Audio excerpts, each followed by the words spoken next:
The White Lotus is the latest culprit of the miniseries turned TV show phenomenon, earning itself a whopping 10 Emmys in the limited series category last year before promptly announcing a second season. Unlike the likes of Big Little Lies or Mayor of Easttown, however, I give anthologies the pass for this cardinal sin. Even by the metric of awards, anthologies have always been awarded as limited series per season, and anthology was the only viable way to continue the series anyway. My concerns about this second season stemmed more so from where they always stem, an anxiety that such quick turnover would foster a rushed writing process and a weaker story. So imagine my surprise when the trailer dropped and we got what looked like basically the same coloring book outlines as the first season, just filled in with a different color scheme. Now that the season's actually out, I'm willing to admit that this was a somewhat reductive mindset, but it wasn't entirely off base. And of course, in order to talk about the Sicilian White Lotus, I have to give some context on my experience with the first season. That was one the trailers also put me off of, filled with terminally online buzzwords and advertising a vibe of generally flat satire, which I went into off of pure faith in Mike White. And sure enough, the first episode was pretty euphoric. An incredible cast of B-listers, or at least A-minus listers, character actors, all of whom I've wanted to see in more stuff, and was happy we're able to spearhead what was HBO's headline show for a couple weeks. A thorough aesthetic world is built here, and even though the dialogue is expectedly buzzword heavy, it certainly feels like Mr. White is in on it and showcasing the absurdity of discourse while still managing to speak the language. And the satire of the show bleeds into the form, which has an unabashedly digital Love Island look that's similarly at once hideous and also representative of the modern condition it's diagnosing, developing its examination of reason versus primal instinct in humans, the man versus the monkey, and more importantly, how this intersects with the modern consequences of colonization. In each episode, we see a hard shift from lackadaisical daytime activities and conversations to a nighttime filled with relentless cross-cutting, conjuring a demonic energy that can seemingly only come out at night, as though the moon's gravitational pull brings out everyone's base desires. The connective tissue that gives the show its persistent kinetic energy is Cristobal Tapia de Vere's score, which itself is filled with primal, animalistic noises and a purveying sense of exoticism that embodies these ideas,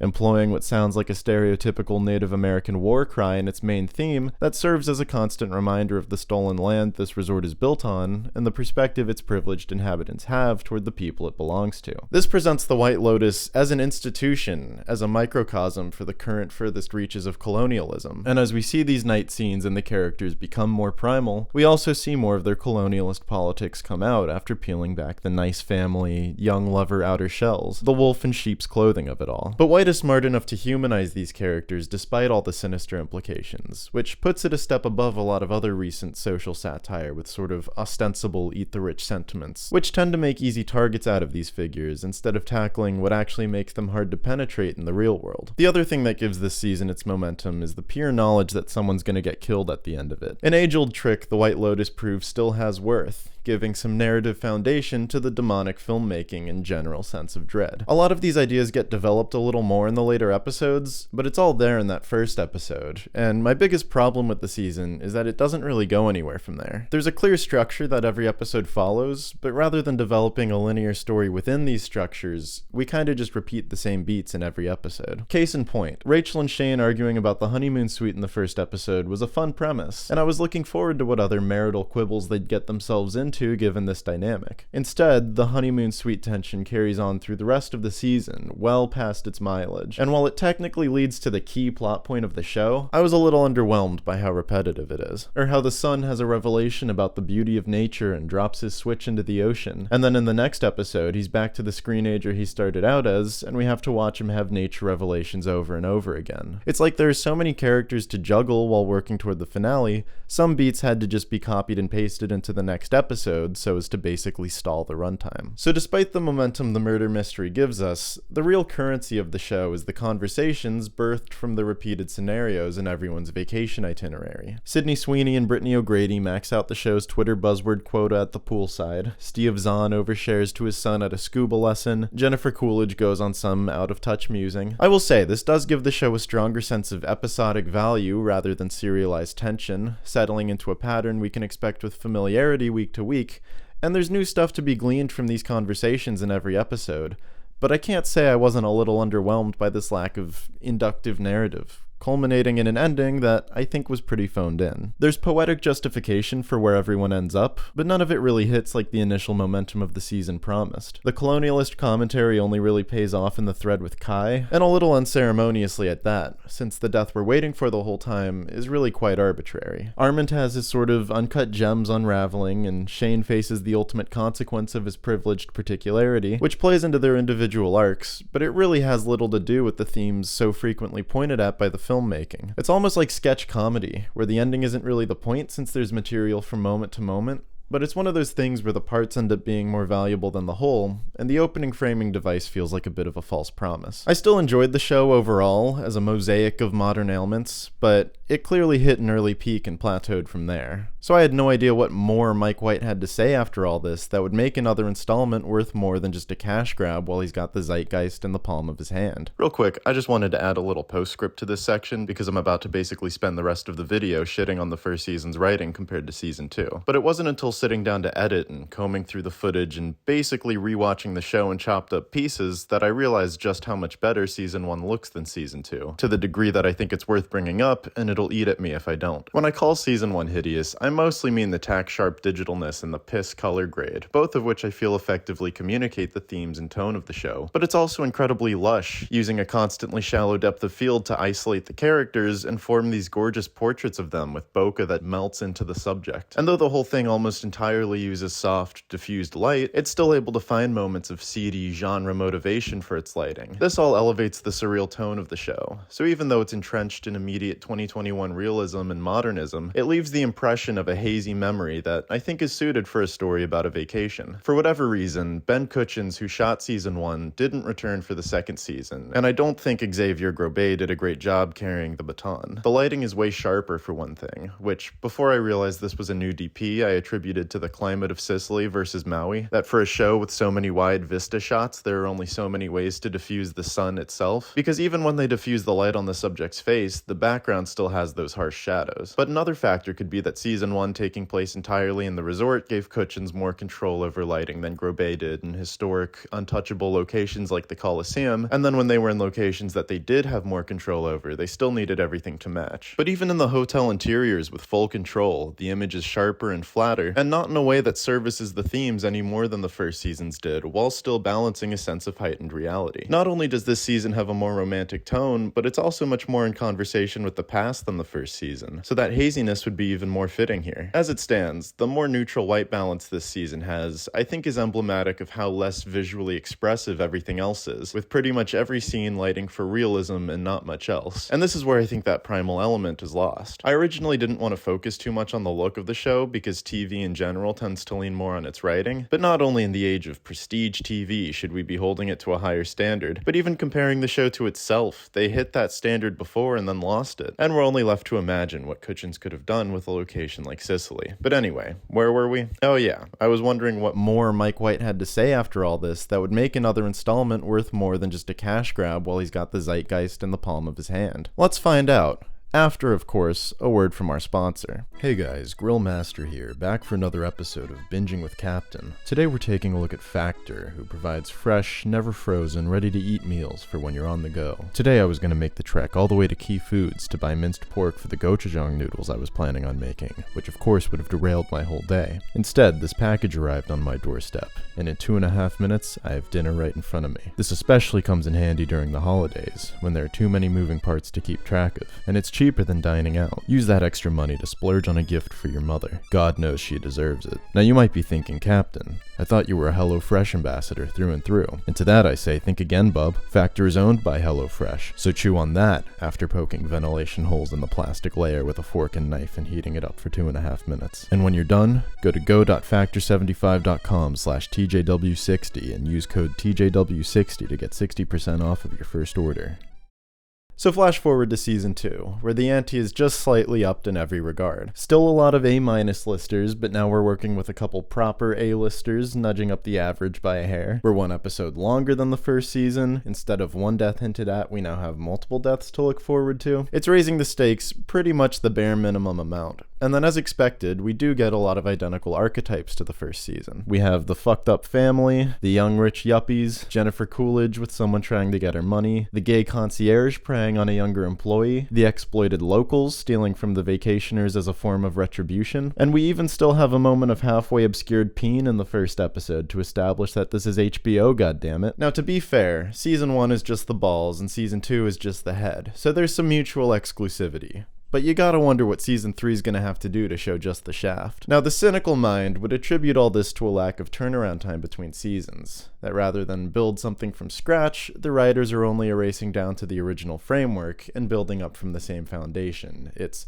a purely economical decision. The more optimistic mind would say that this is in service of etching the White Lotus's identity as a TV show. That beyond the fact that it still takes place in a White Lotus resort, there has to be some shared structural DNA between the seasons for it to feel like a cohesive work. And the mind who truly believes in Mike White would posit that this is an act of mythology, that these repeating archetypes in each White Lotus location elevate the resort from the singular microcosm it was in Season 1 to a demonstration of history repeating itself across the span of human existence, seeming to put forth that the tale of humanity is one of stupid, horny rich people exploiting a still horny underclass, and that sex is the catalyst that brings these conflicts to a head. This is supported by the artwork in the title sequence. And this idea is certainly present in the first season, but it's much less zeroed in on. The plot with Kai, which again is the only thread that really lives up to the show's thematic promise, sees this intertwining of colonial reckoning and sex as a catalyst between classes, and then sex is also the gateway for Armin's downfall, who's basically the face of the White Lotus as an establishment. But again, the first of these plots is severely underbaked, and the second is more about the petty rivalry between Shane and Armin than anything else.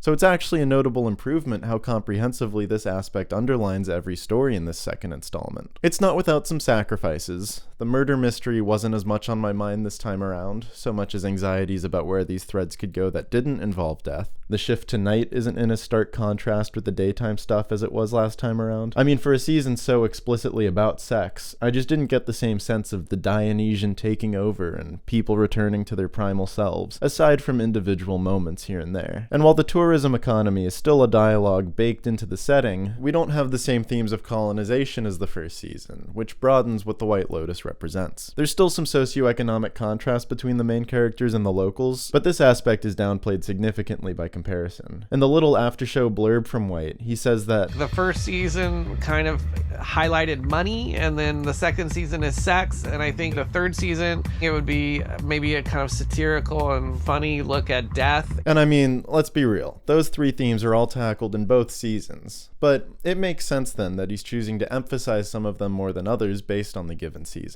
And despite zeroing in on the sex stuff, not everything is more focused here. The world of this season is much less insular, for instance, seeing the residents leave the White Lotus property and expanding the scope of the story even more. Granted, the first season was only confined to the property for COVID reasons, but I found that self-containment to add a sense of dramatic boundaries to the show that I quite liked. That everyone is trapped here together, so their wires are bound to get crossed. For this reason, it's actually a miracle that Season 2 somehow still feels tighter overall, but it does beg the question, why Sicily? Aside from the sex factor, I mean, which is admittedly a big part of it. But of all the places with a 4 seasons resort they could cheat for a White Lotus, what about Sicily informs the themes at play here? There seems to be a thread that's mainly vaguely gestured at with empty references about Italian media consumed by Americans, and it's there enough to keep it on your mind. It gets a signature White Lotus discourse treatment, with Albie commenting on how these old Italian movies perpetuate a patriarchal perspective, which not only sounds like the typical modern TikTok armchair lecturer nails on a chalkboard the show loves, but has the added hypocrisy of how his own actions play into the patriarchy. But other than that, I think the media is mainly just one tile in this season's mosaic, illustrating a sort of Italian sense of machismo and familial duty that's the real umbrella of the season. The Godfather movies play into this. There's a motif of Italian specters watching the men holding them to their husbandly duties, like the eyes of Dr. T.J. Eckelberg, and I think this sets up more dramatic character dilemmas than the first season. Rather than a series of first-world problems to flagellate these targets of satire, this season seems to fully empathize with the series of loveless relationships it presents,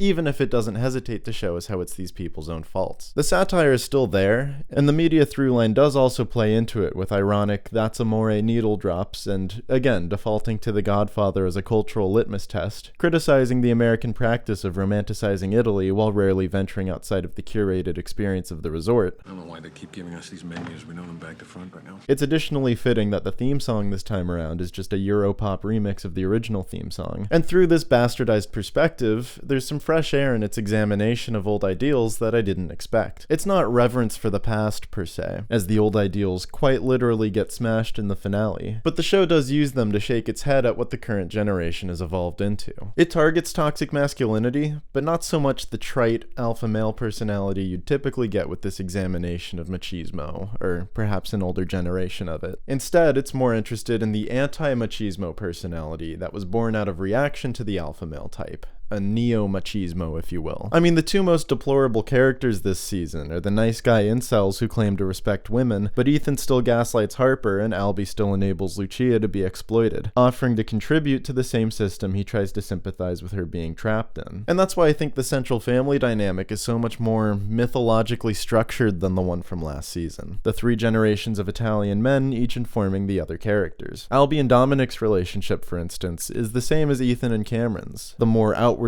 old-school display of machismo in Dominic and Cameron, inciting a reaction to be the opposite from Albie and Ethan, who wind up still being the same thing, but just in a roundabout way that's even more spineless. Where Ethan finds a bit of redemption, Albie reaps what he sows with Lucia, and uses that to further fuel his self-pity. There's also a parallel between Bert and the ancient Italian busts as icons of the old ideals looking down on the new generation. I used to respect the old.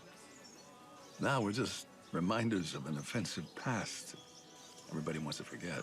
But Bert is sort of explicitly the opposite. He embodies everything bad about the past, with none of the actual cultural ties to it. He's a creepy, misogynistic old man, but he doesn't even have a connection to the old world that's so often used as an excuse for such old man behavior. Again though, even the respected icons are eventually destroyed, in a fit of classic White Lotus everybody sucks rhetoric. So I guess it's not just everybody sucks, but rather everybody has always sucked. The trade-off of the central family having these more analogical roles compared to the family in the first season is that they don't have as much to do collectively on a narrative level. Albie's pretty active, but what little dramatic meat Dominic is given at the start disappears pretty quickly, and Bert gets pretty much nothing, aside from a poetic afterthought toward the end of the season. Well, there is no homecoming.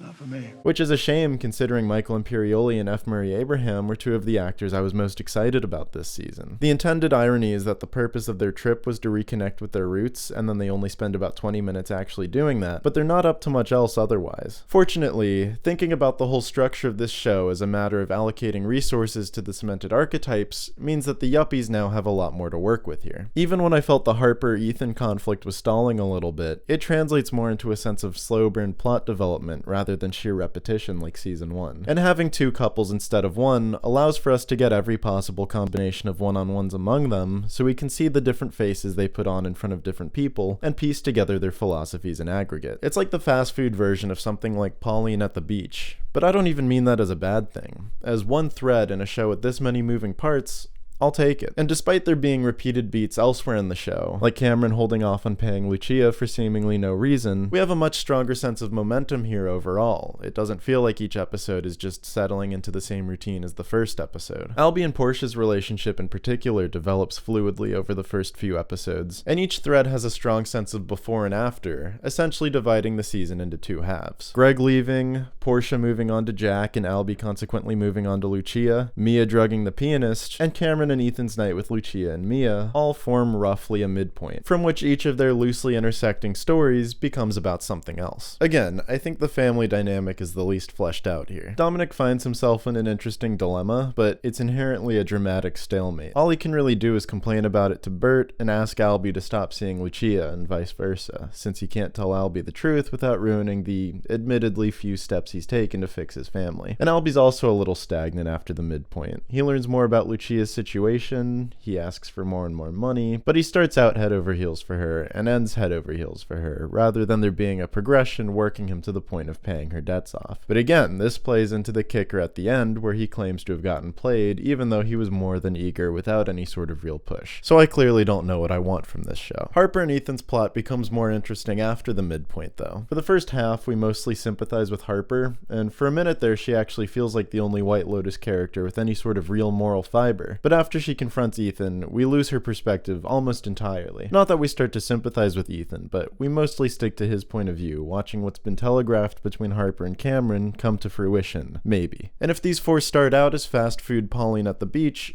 they finish as fast food Eyes Wide Shut, no longer running from the psychosexual barrier between them, but confronting it head on as the only means of saving their relationship. And their smashing of the old icons is a bit of a triumph for them, as they're now at least as functional as Cameron and Daphne. But that kind of relationship isn't necessarily a triumph in and of itself. I think it's just Mike White diagnosing what a certain modern love looks like. It's an ode, in clunkier and less cinematic terms than its inspirations, to the unknowability of another person, and making peace with what happens behind closed doors. I guess that's still pretty Pauline at the beach.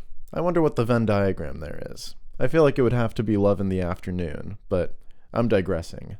This thought won't come back to haunt me. This thread is also the most bait and switchy out of all of them, in my opinion. There's kind of an obligatory tease with Bert having the head injury and saying, Well, there is no homecoming. but I feel like this is the one White really wanted us to think would end in death. There's also the thread with Mia and Valentina and the pianist. And now that I think about it, that was definitely the least fleshed out thread here, to the point where I hadn't even considered it when I started writing this section. I'm honestly kind of glad it didn't take a lot of runtime though. There's some pining, a fake out death, pretty inoffensive payoff with a fun jab at meritocracy. You get what you pay for with that one. I'm also glad things worked out for the local characters this time around. I get the satirical purpose behind Kai and Lonnie's fate, but even for this show it felt a little cruel. And not only do things work out for Lucia and Mia, but they're basically the connective tissue of all the threads this season, instead of on the periphery. Portia felt like sort of a new archetype this season. Not that Gen Z girl is new to the show, but how she gives Jennifer Coolidge more momentum by proxy, as I thought her thread was pretty stagnant in season 1. And I found Portia's thread in the second half with Jack just as intriguing and fluidly unfolding as with Albie in the first half. Both men seeming ideal at first and slowly revealing their dangerous qualities to her episodes later. Jack especially does a great job transitioning from genuine charisma when it's necessary, exciting with scary undertones, to just being obnoxious, and even still taking that obnoxiousness into a kind of heartbreaking reveal about his life. The sense of full circle when she meets back up with Albie is also satisfying, and I think there's something kind of sweet about the two of them as selfish people winding up together, even if there's no way things actually work out for them. But it turns out Jennifer Coolidge didn't need a proxy this time around, because the big threat, of course, is Tanya, murdered at the hands of the gay mafia. At the start, I expected them to hint at mob stuff, only to subvert it and have that not really be part of the story, and just an American expectation of a story set in Italy. And then it actually was the mob, so that's kind of funny. But I was so annoyed with the direction they took Greg in this season for so long. Just a complete 180, and then to write him out of the show entirely, I thought it was a total cop-out. I thought it was at least in service of a more intriguing and seedier plot in the second half, but when we got to the actual explanation and saw the foreshadowing as far back as season 1, it became so fucking absurd that it 360'd back around and became good again. I thought Tanya was going to be like the mascot of the series, showing up to all the different White Lotus locations, but that was clearly the intent, so you wouldn't expect her to be the one who dies. I was obviously frustrated, as I've mentioned, with the lack of relevance Armin's death had to the themes of season 1, so I was definitely scrutinizing that this time around, and it came a lot closer. What I thought they were doing at first was that Tanya's prenup stipulated that Greg wouldn't get the money unless she cheated, which she of course realized after being orchestrated into cheating. Instead, it's just that they were seducing her to get her to an opportune place to put a mob hit on her. It still ties a little bit into sex, but not as much as the first idea. And in that scenario, there's no real reason why they had to get her laid to kill her, or why they wouldn't just kill her when they had her isolated in Palermo instead of right in front of the resort. In fact, for that reason, I'm open to the idea that the mob plot was actually born out of Tanya's American paranoia, and that it really was just a cheating stipulation. But there's enough going on there that, like, what else could it be? And if death is, according to Tanya, what the clause was, then yeah, they were clearly gonna whack her. Another behind closed doors thing, I suppose, which I guess is the through line for the whole ending here. Portia never learns the whole truth about Jack, so he's behind closed doors. Albie agrees to put in good word for Dominic, whose relationship with Lucia is kept behind closed doors from both Albie and his wife. Valentina and Mia's romance that gets Mia the pianist job is kept behind closed doors. Portia decides to leave Italy instead of verifying that it's Tanya who got killed, closing that door off for herself. What happened between Cameron and Harper, what Ethan and Daphne did on that island, and the whole dirty truth of their spousal relationships is kept behind closed doors. I mean, God, why does this sound so familiar? Wait just a minute. Oh, fuck off. Are you kidding me? It was so obvious all along. Michael. White, that is, not Corleone. You broke my heart. The crazy thing is, these endings all pretty much work on their own. Clearly doing the same thing renowned films of the past have done to great success is bound to work in your favor.